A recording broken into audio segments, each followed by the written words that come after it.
Long ago, even before there was a last city, I was deep on patrol in the old forest when a local villager sought me out.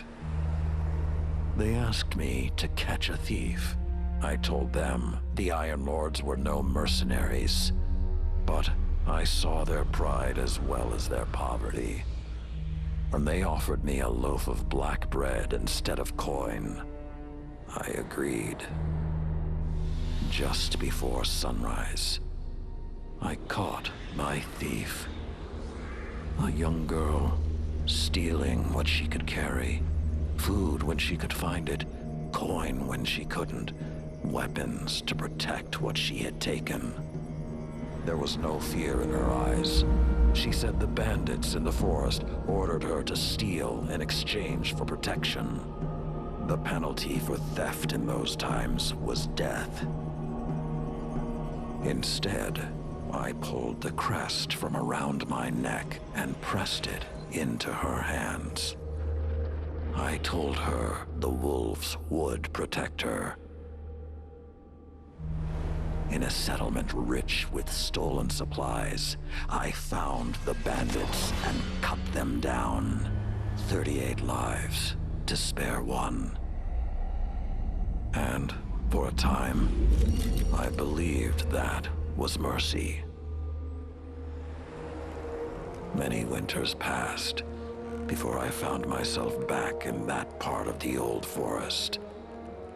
This time, no one sought me out, so I sought them instead.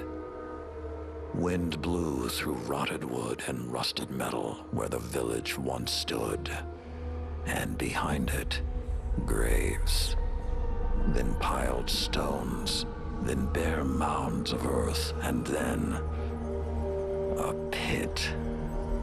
My blood was high. I tore through the forest, hunting for those responsible.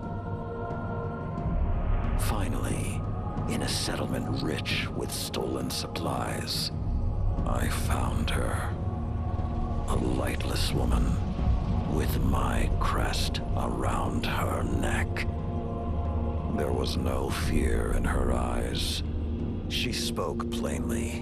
When the villagers could no longer tithe, her wolves no longer protected them. She bled them dry, and when they had no more to give, she sent in her men, unleashed her wolves.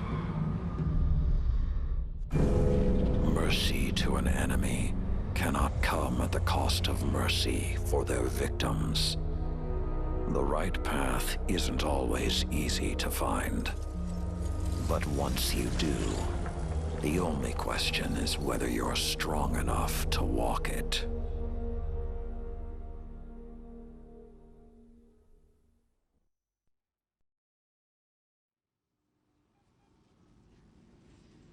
Consider that the next time you feel pity for our enemies.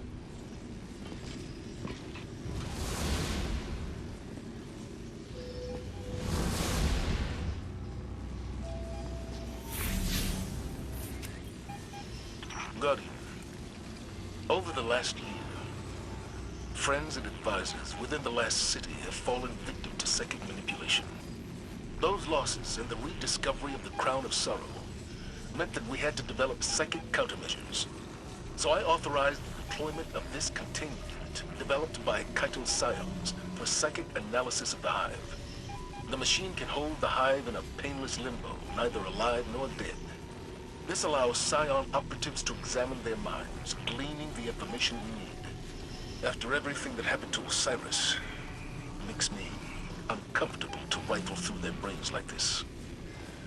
But Guardian lives are at stake. You will be our boots on the ground, and Lord Saladin will oversee the operation to ensure everything goes smoothly. We'll only have this